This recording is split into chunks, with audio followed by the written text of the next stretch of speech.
The delay trying to connect on Instagram was not working. So today we are just live on Facebook, LinkedIn, and YouTube. Yeah, darn it. My plugin for Instagram decided it didn't want to cooperate today. um, let's see real quick here, make sure everything's streaming. Yep, okay, perfect. Pull up the chat. Yeah, welcome. If you have any questions today as we're going through some stuff, pop those questions in the chat. You can also text me directly if you'd like to ask your question more privately. Let me do a sound check and make sure we sound okay. Let's see here.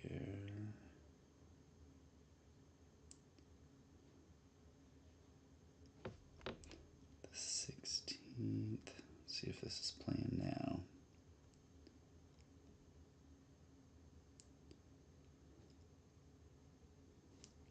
Maybe we got something happening.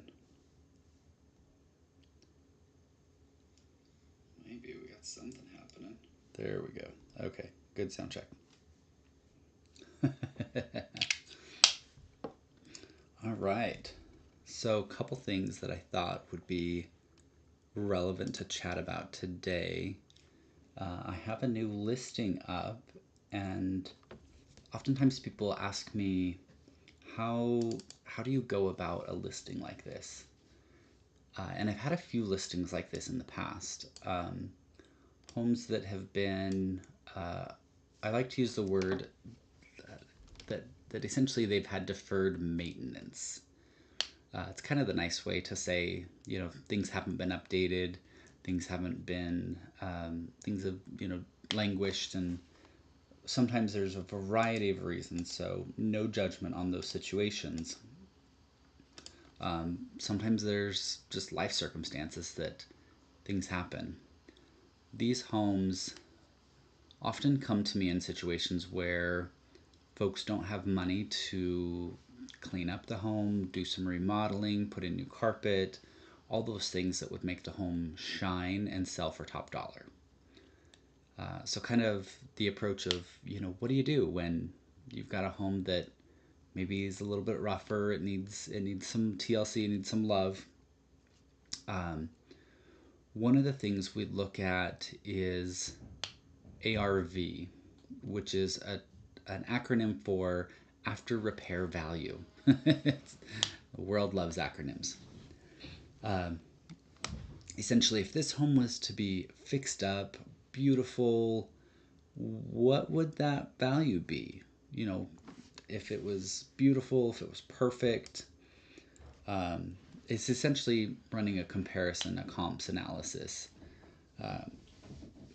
Starting at that number, as an example, maybe it comes back at like 400,000. Having that in mind is a great starting point. I then work through and look over the home of what's needed, what needs to be fixed. Electrical, plumbing, carpet, paint, siding, roofs, all those things are, HVAC, all those things are potential.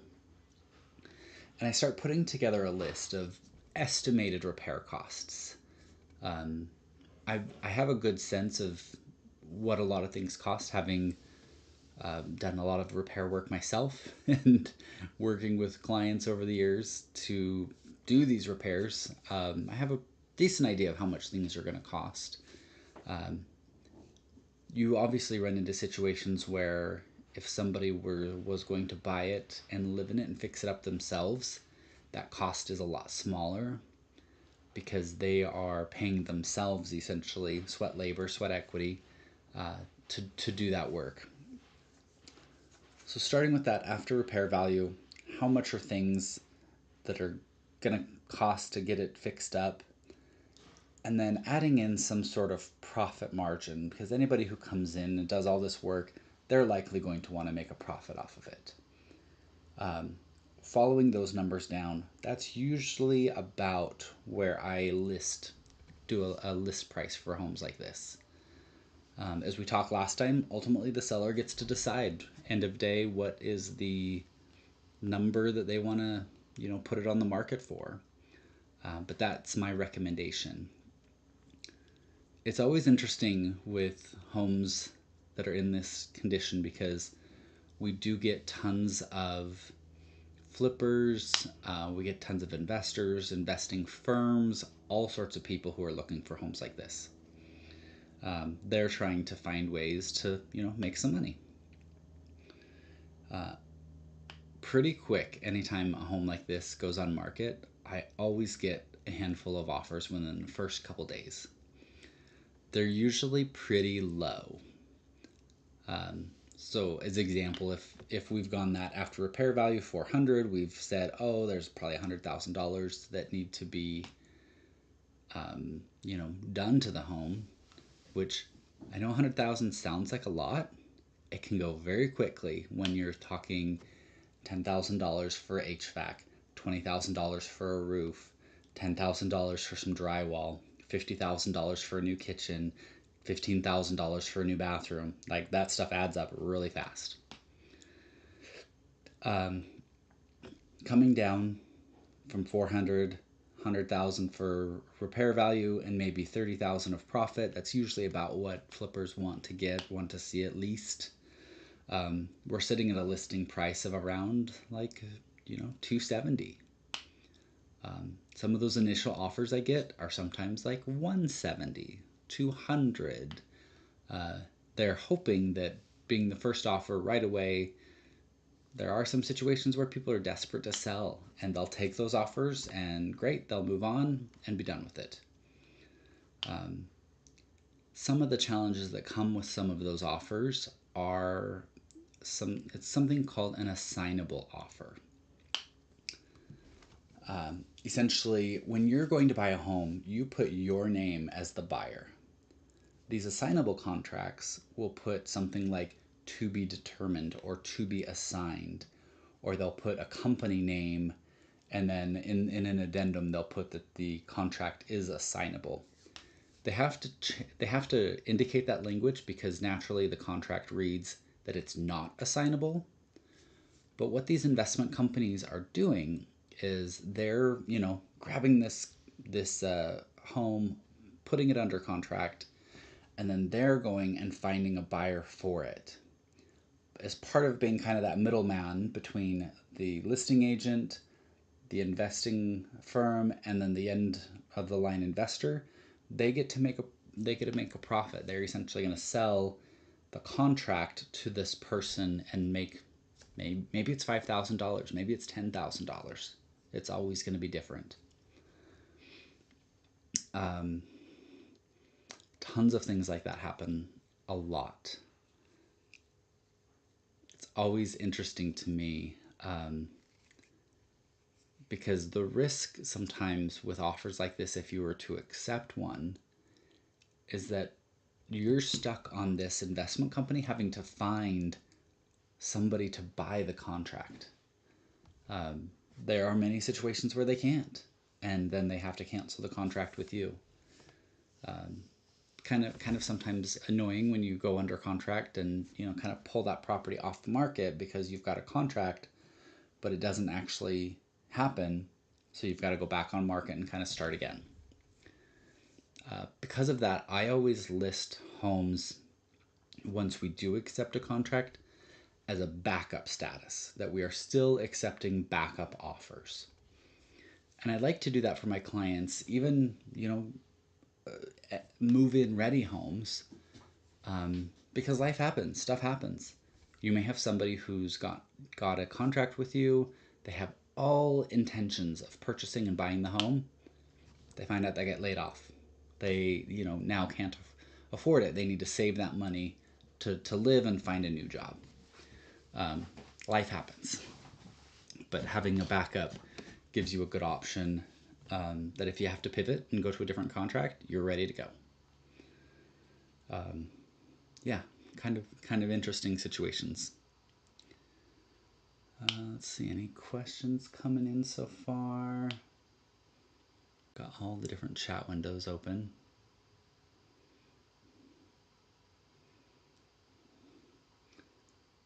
Let's see, question.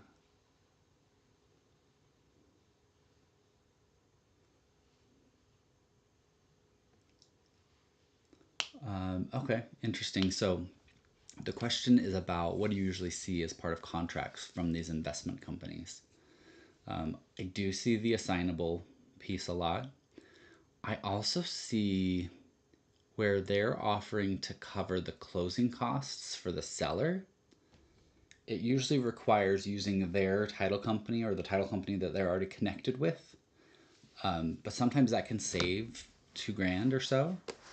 It doesn't pay for agent compensation. That's still going to be coming out of proceeds. But things like a title insurance policy, escrow fees, those are the costs that a title company will incur.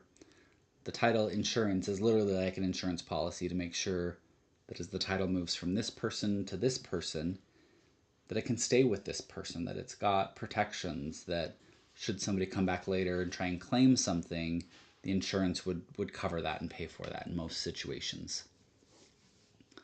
The escrow fees are things like filing the new deed when that's changing hands, wiring the money here, there. It's usually got to go like 5 different places in every real estate deal. And banks charge wire fees, so that's kind of all built in there as well. And then there's usually some documentation fees. You've seen sometimes when you close, it's a stack of papers. Those have all got to be scanned, they've got to be filed, they've got to be digitally done. They've lots of processes happening behind the scenes. Usually I see that all the escrow fees total up to like $500. So it's not very large in the grand scheme of everything. Title policies will vary depending on the price of the home, so they follow the purchase price. A $300,000 home, I usually see those around $1,600 to $1,800 to $1,900. So again, not huge, but that's still a chunk of change. Yeah, those are kind of the common things that I see. Is assignable, they're covering that. The other thing that sometimes will show up is a part of an offer, they won't ask for agent compensation, which can really help set an offer ahead of other ones, because sometimes different agent compensations can be really high, sometimes they can be low. And if you have an offer that is low or zero, you've now taken that extra chunk that would have been used for that, and it's now kind of profit for the seller. So it definitely sets them apart.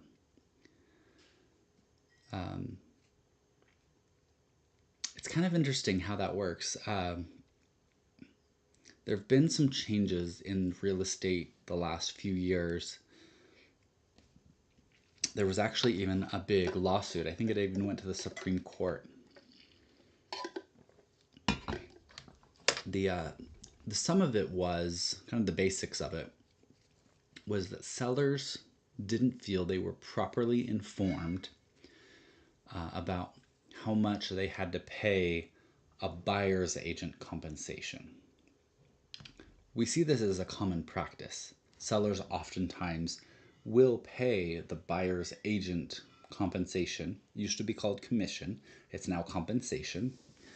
That was part of one of the changes. But it's not required. And some sellers felt like they were told that it's required. They can pay zero. They can pay as much or as little as they want. What I talk through with my clients, because there's a couple situations of what will guide you on how much or how little. There are going to be buyers out there who can't afford to pay their own agents, and they are not well versed enough on contracts and on real estate law to be able to navigate that with that whole situation without an agent. So the first thing is that offering compensation for their agent brings in so many buyers, so many more buyer potentials to purchase your property. So it's almost like a marketing expense, that you're saying, hey, we'll give you this little extra bit if you come buy our home. And if you had two homes that were identical, this one was offering to cover your agent compensation and this one wasn't, you'd probably go for this one because they're willing to give a little bit of money. I think of it as almost like a compromise. We're trying to get to that win-win negotiation, and by doing that allows us to work together. Now, how I approach this is I recommend my sellers come up with a percentage that would be kind of like a holding number. Common you'll see out there is from 2.5 to 3%. That's usually common for a buyer's agent and or a seller's agent. I tell my sellers, have that in mind of just what's that rough number. Let's put that out there in all your calculations so you can have an idea of, if you sell for this amount, you have these costs, this is how much you'd likely walk away with. When agents call and talk to each other about different properties, oftentimes they will ask, how much is the seller offering for buyer's agent compensation? And some agents will just tell you, oh yeah, 2.5%, 3%, 2%, whatever that number, whatever that percentage or dollar value is. It can be either. What I like to do is I say, all offers of compensation will be considered. The reason I do that is that it can be in the seller's best interest to not necessarily put out a number, but to allow all different situations, because we might have somebody offer to pay higher purchase price but have a higher compensation, maybe a 3%, maybe even a 4%. Sometimes those are out there. But because they paid higher, their net that the seller would get is higher. So it's like, why would you be stuck on, you're only going to pay 2.5%, but this deal has come in that they're going to pay more for the home, but they're asking for more compensation. But at the end of the day, you're still getting more money. I think that's the important part of any home sale, is that what's that number at the end of the day that I'm either walking away with or I'm walking to the bank with that I have to pay. Likewise, I've had similar situations where we've had multiple offers, and I think it was a family member who was an agent helping somebody in their family buy the home. And the 2.5, the 3% compensations for this home, they were hitting around like $10,000 to $15,000. It was a little bit more of an expensive home. But this agent had set up an agreement with their family member that they were helping buy the home, that they would ask for $5,000 flat. That was stellar for my client that I was helping sell their home, because they didn't have to pay the 10, 12, 15. They were willing and they were ready, because that was part of getting more buyers in.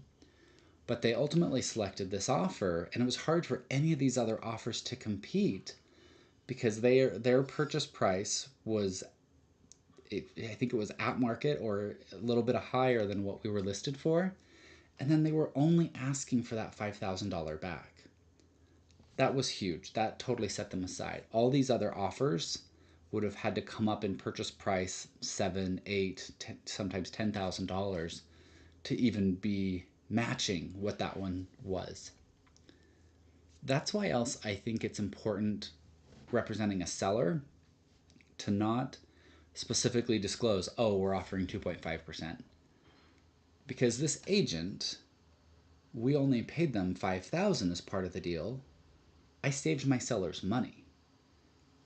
There could have been a situation where I would have shared with them, oh yeah, we're paying 2.5%, They probably would have written 2.5% on their contract, and we would have never known that we could have only paid 5,000 instead of that larger $10,000 number.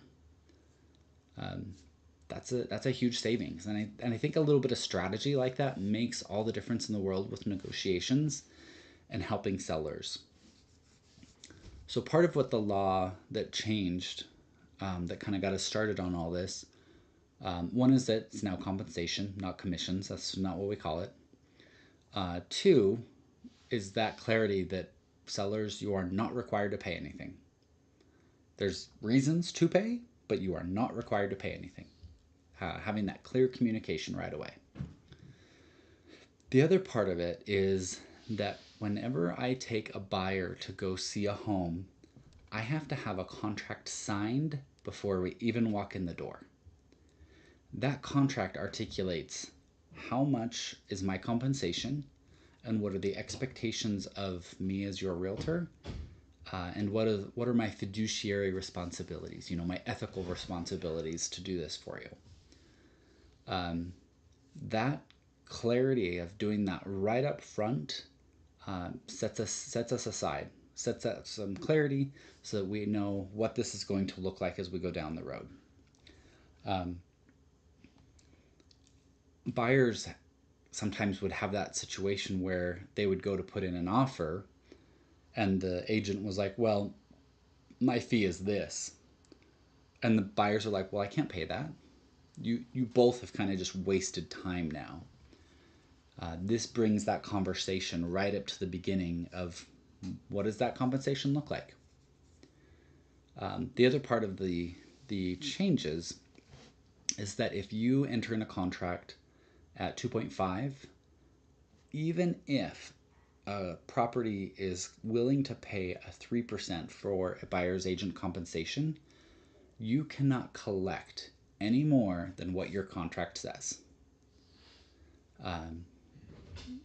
Again, just transparency, straightforwardness. Sorry, I'm super thirsty today.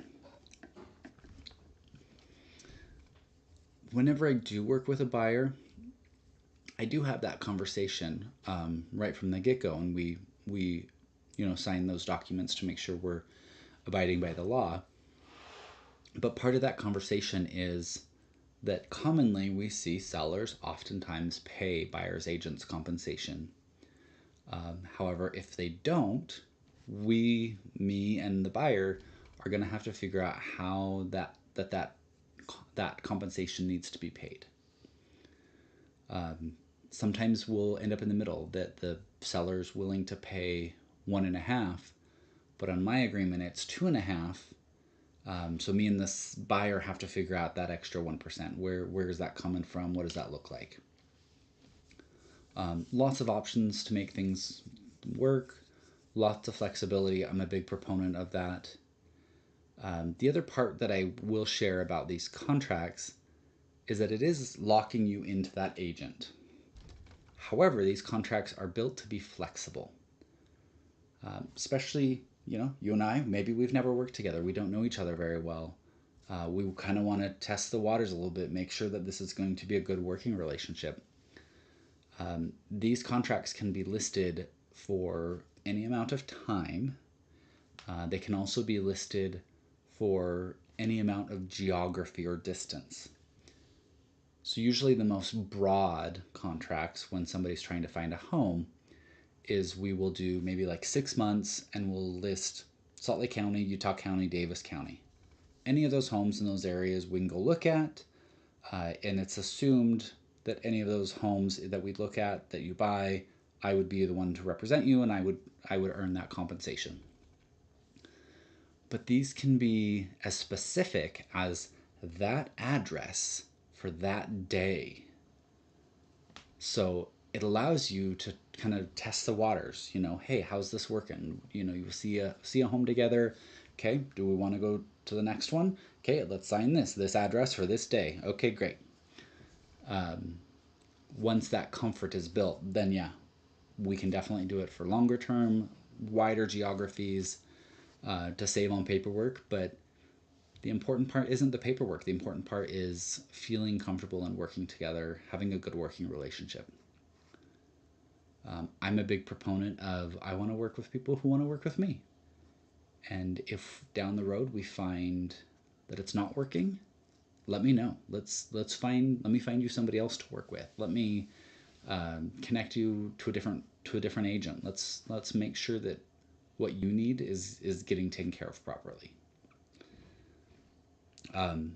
That's one of the kind of like ethical fiduciary duties, responsibilities of an agent, is that I have to forego my interests if it's not in line with your interests. Like your interests have to be first and number one.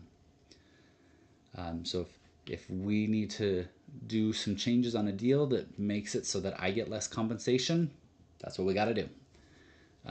It's not about me; it's about you. All right, I've gone on a tirade for a minute, so let's check in on questions. Buyer's market. So yeah, question about what does the market look like? What are buyers looking like right now? Interest rates have ticked down again. We constantly see a little, fluctuations up and down. Right now is a great time for buyers. It's difficult because a lot of people don't want to move during the holidays. There's already so much going on. They don't want to go look at homes during the holidays. Right now, with interest rates down a little bit, that gives buyers some extra wiggle room on purchase price.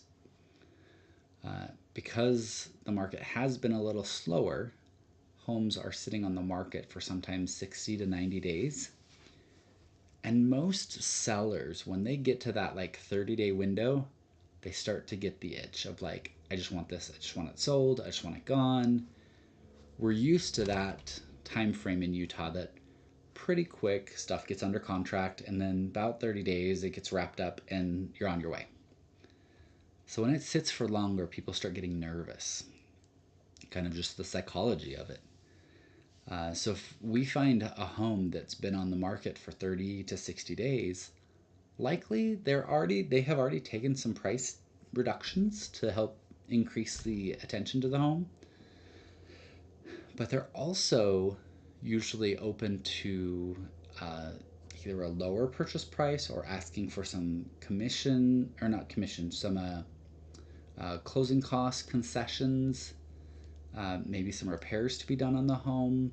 There's much more negotiation power in markets like this for buyers. Yeah, great. It's like essentially like real estate is on sale.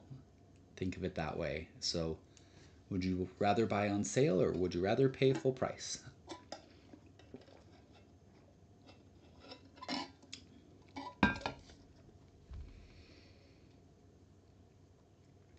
Question about kind of the seasonality of real estate.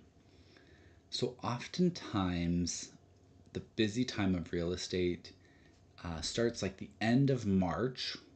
April is usually where it pretty much hits its stride.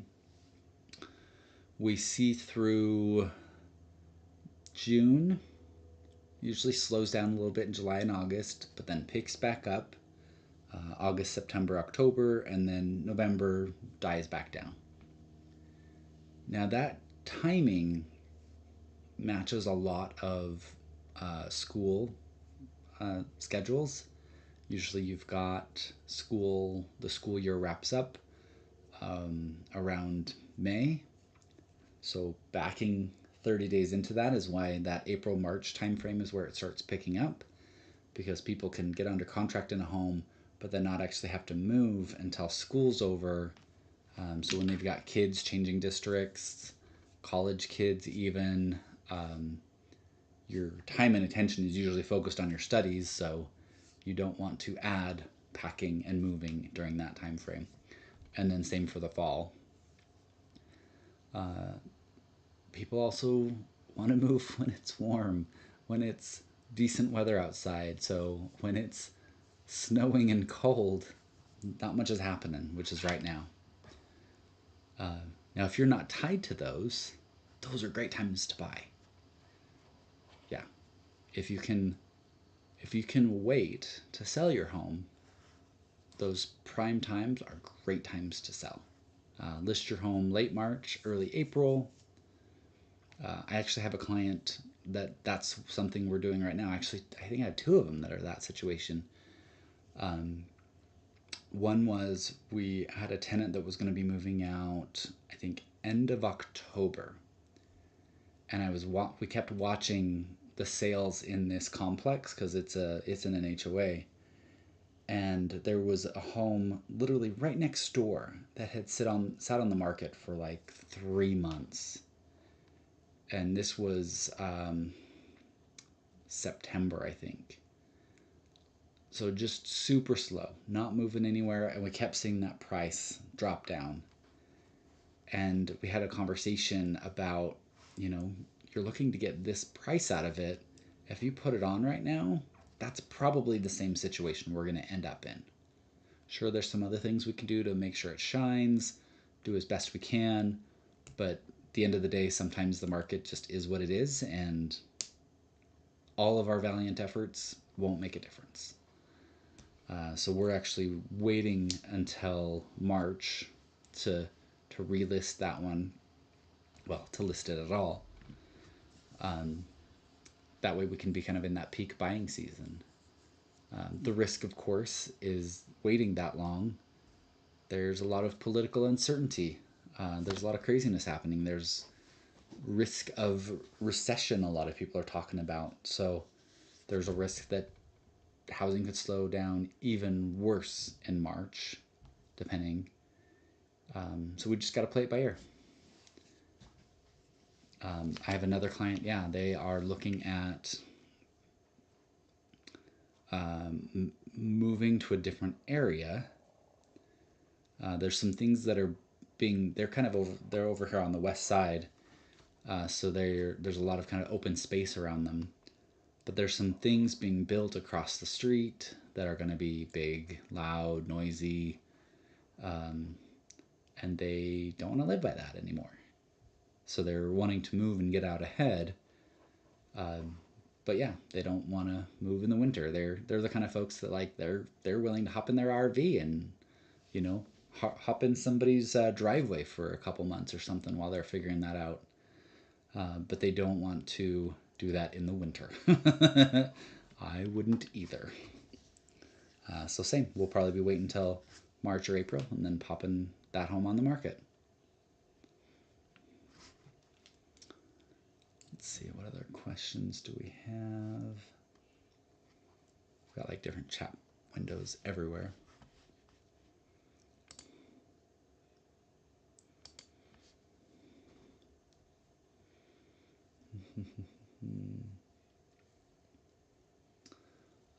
What are some of my favorite places to live? So I'm in West Jordan. I'm out here around like 4800 West. I love neighborhoods like this. I love South Jordan, that's right south of me. There's some great areas. I live in West Valley. Couple things I look for me. One, quiet. I need it to be quiet outside. I don't want to be like, it's exciting to be downtown and have the thrill and the hustle and bustle, but when I go to sleep at night, like sleeping in New York is so painful for me because you've got all the noise, sirens, even if you're in a high rise. I need it quiet. I need it quiet and I need it dark. So that's kind of number one for me. Number two, I like more newer modern homes.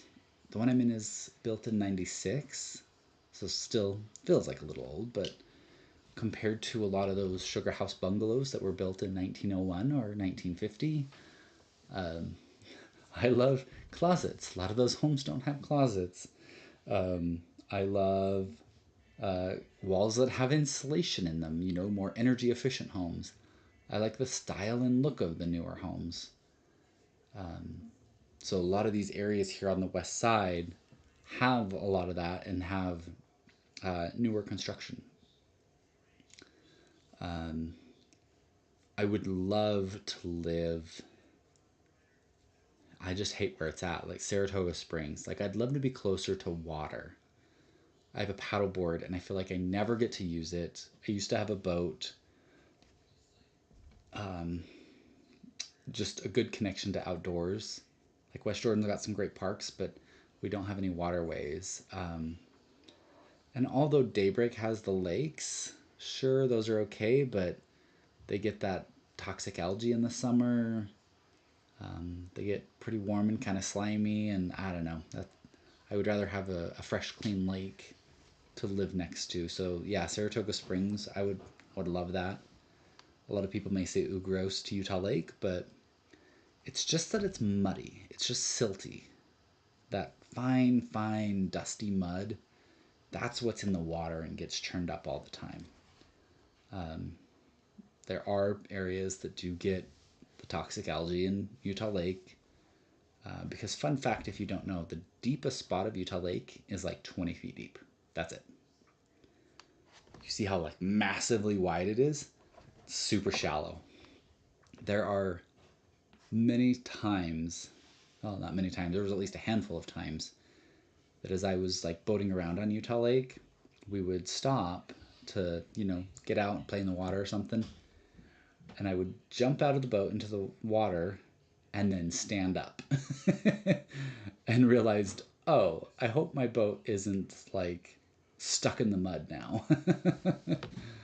And we felt like we were like 100 yards away from shore. Um, that is just Utah Lake. Yeah. A lot of the mountain reservoirs are much deeper. Like we're talking hundreds, sometimes 200-300 feet. I think the deepest I ever registered on Lake Powell was like 360 feet. Deer Creek, I want to say probably in the 220s. Probably similar for Jordanelle. Yeah, because you've got just that steep canyon. Yeah, kind of fun. Yeah, I would love to live closer to the water. Let's see any other good questions we've got.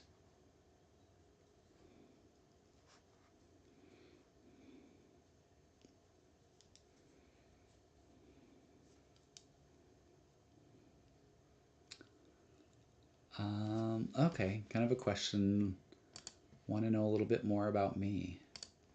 So I actually just put a new kind of introductory post out on Instagram and Facebook. I need to add it to the other social platforms too, but um, I've kind of rebranded myself a little bit, and this feels perfect for me. I'm kind of articulating myself as like the realtor for real people. I'm not that kind of person who's going to show up in like this super fancy suit and tie that we, feel super posh. Like, that's just not me. I'm a real person. Those of you who do know me, I'm pretty down to earth, no judgment. I help clients of all walks of life. Being in the queer community myself, I'm a safe space for a lot of folks. I'm also connected to a lot of vendors, service providers, like that are at least queer friendly. That you'd feel comfortable having them in your home. Um, yeah, clients describe my approach as no judgment, no pressure, sales pitch free. Um, you hear me talk about these couple of situations where we want to postpone the home being listed. Truly, that's at a detriment to me. Like that means that I don't get paid, and I don't get paid until that happens. But what's more important is what's best for my clients, and that is for them to wait, for them to get higher price, for them to get the price they want, for them to not totally disrupt their lifestyle. So I feel like for me, there's just no point in trying to push and say, oh, well, we need to list it now. We got to get it on the market. We got to get it on the market. That's just not me, and that makes relationships feel slimy, and I don't want that. I want to have genuine relationships with folks. I don't hound or hassle people. I do stay in touch so that way I can be ready when you're ready. It's usually every couple months. Hey, how's it going? Something as simple as that. No expectations. Um, yeah, some some stories I've heard are people, agents like every week, every couple days, just constantly texting, constantly sending messages or emails. Um, nope, I have a few email campaigns that at most will send something once a week, but it's very targeted to specific people for specific reasons. Um, Other than that, yeah, let's just stay in touch. Do what we can to help each other in life. I'm a dog lover. I had Duke and Duchess, my Doberman. Duchess, we had to say goodbye about 7 months ago, so I have no dogs at the moment, but I will have another one eventually. We're trying to just enjoy empty nester life. Uh, you know, those of you who've talked with us a lot, we're understanding and scheming and strategizing the casino scene. We've already kind of mastered the Wendover scene, and really, this is Robbie, my husband. Um, we have figured out how the rewards programs work, how to get free hotel rooms, how to get comped food, um, how to not lose hundreds of dollars gambling. I think right now we're like down $200 for like a year of gambling. Um, but the other part of that is why we specifically have done it is there's other benefits that come with those casino programs. One of them is a cruise. So we actually just booked it today, a Princess cruise. I think we're going. This is our first one, so we didn't want to do something too crazy, but it goes, I think, out of San Francisco, goes to San Diego, and then Ensenada, Mexico, and then back up to San Francisco. So that'll be next month in February. Try and get some warmth in San Diego and Ensenada. So now we're also working on the Vegas casino system with MGM because they offer a cruise with Royal Caribbean. So they have Royal Caribbean has the biggest ships, like the massive, massive thousands of people ships. Princess is pretty big, but these ones with Royal Caribbean are easily like double and triple the size. It's just mind-boggling how big they are. Um, I think that'd be so cool to go on one of those, like the biggest ship in the world. Like that just sounds fun. Love nature, you've already heard that. Water stuff. Robbie and I have been married for 2 years. Born and raised in Utah. I have rental properties, so we have 4 properties total.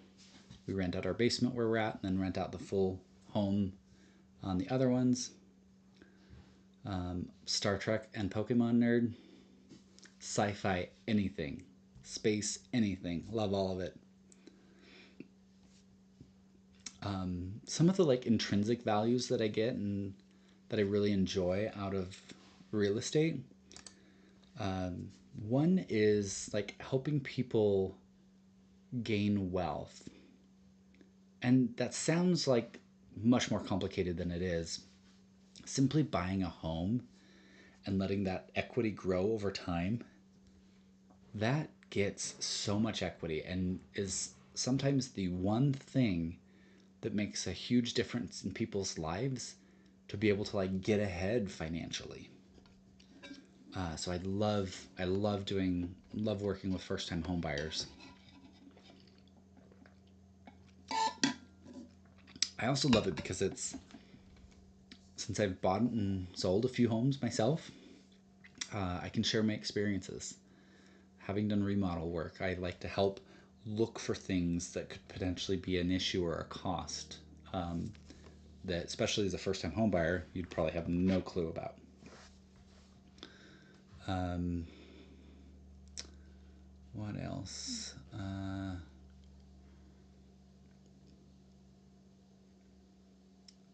The other reason I love first time home buyers is um, them getting kind of their own place. Going from renting and being somewhat in control of your life, but landlords really dictating everything. For me, that makes such a difference of being able to have a place that I can be my authentic self. I can paint the walls whatever color I want. I can paint my front door whatever color I want. It's because I don't live in an HOA, and I personally don't care for HOAs. Some people do. Yeah, so all that kind of stuff is what I think is just so magical for first time home buyers. Let's see, what else do we have?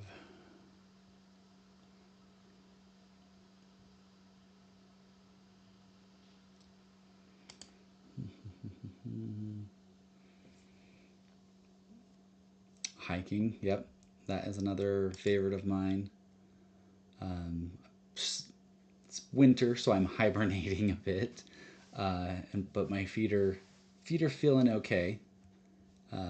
Those, if you don't know, I actually have Lyme disease, and part of my symptoms right now are like my feet hurt, weird joint pain, soreness, and so I can't walk or push too far too long before it's like I can't even stand. Like it hurts. But it's getting better and working on it. So I'm excited to get out and do some more hiking soon. Let's see, we got any other questions? We're coming up on time.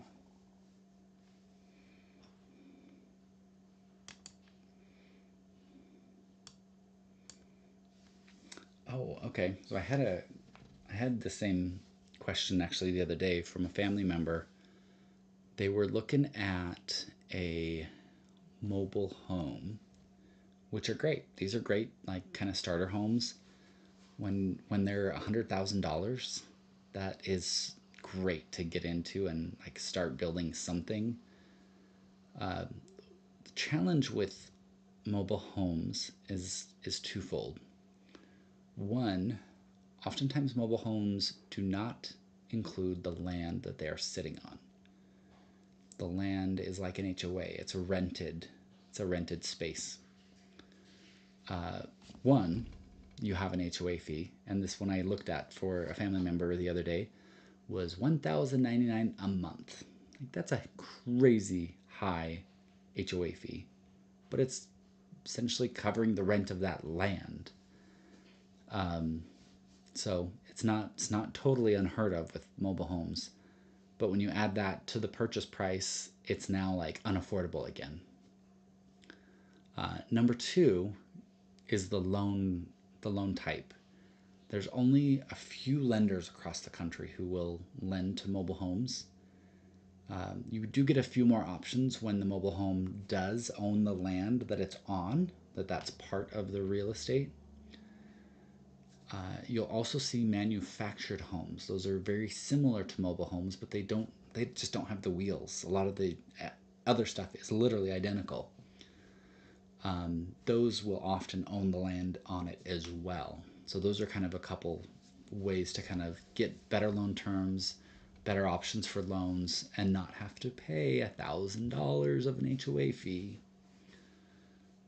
The other risk that you run into when you're renting that land, what if the company owning that land decides they want to sell it and put in a Best Buy or put in a Costco or something?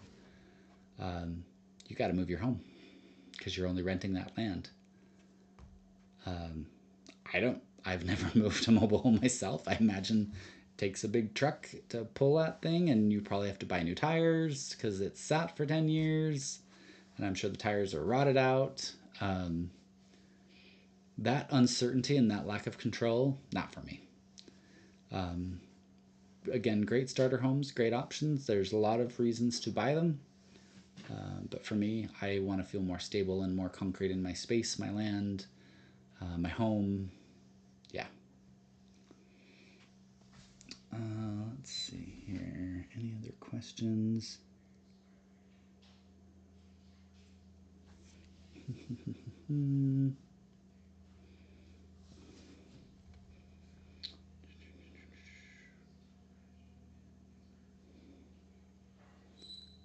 Quiet kind of today. Had a few good questions, but looks like we're slowing down.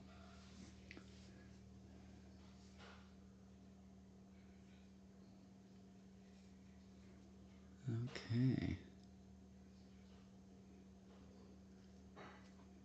Ah, question was about a couple things on my website. Let me pull this up. All right. So my website, kaprealestate.com. One of the questions was about kind of events. So I've got all my live streams here listed. I've only got 2 right now to wrap up the year. I'm going to be adding some more in January. I'm also going to do like a come and have coffee with me. Like literally, I'll just sit at a coffee shop and come say hey. I'm also going to be planning a first-time homebuyer seminar, a sell your home seminar. That way you can kind of get a little more familiar with what that looks like. If you are wanting to jump on some of that a little quicker, I do have some guides here, buyer's guide and seller's guide. Just pop your information in here and this will email these to you. Kind of outlines what you can expect from me, what those processes look like. I also have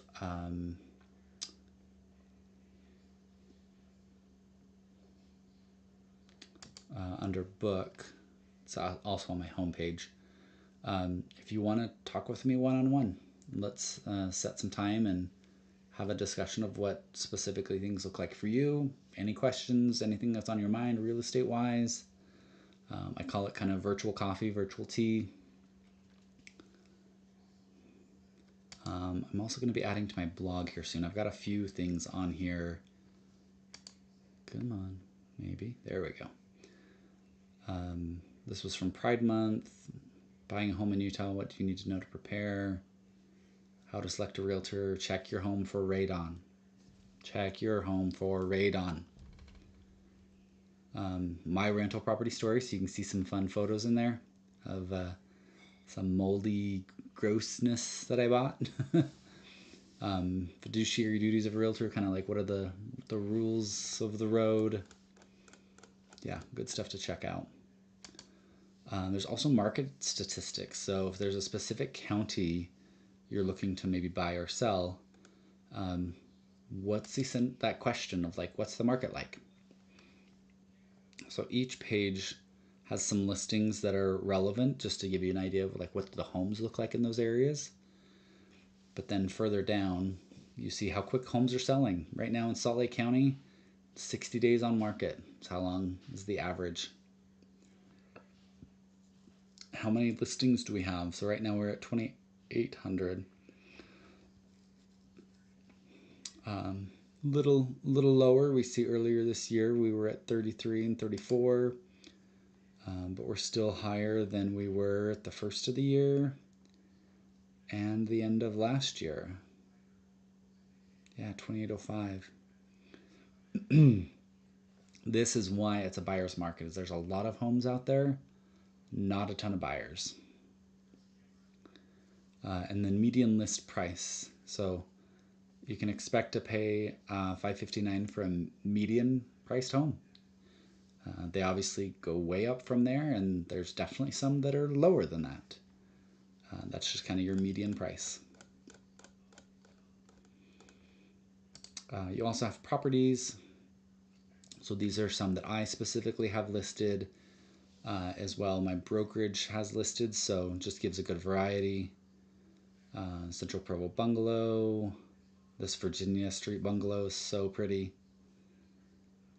My brokerage also represents a 55 plus community that's being built out in West Valley. So these are some of the homes from that.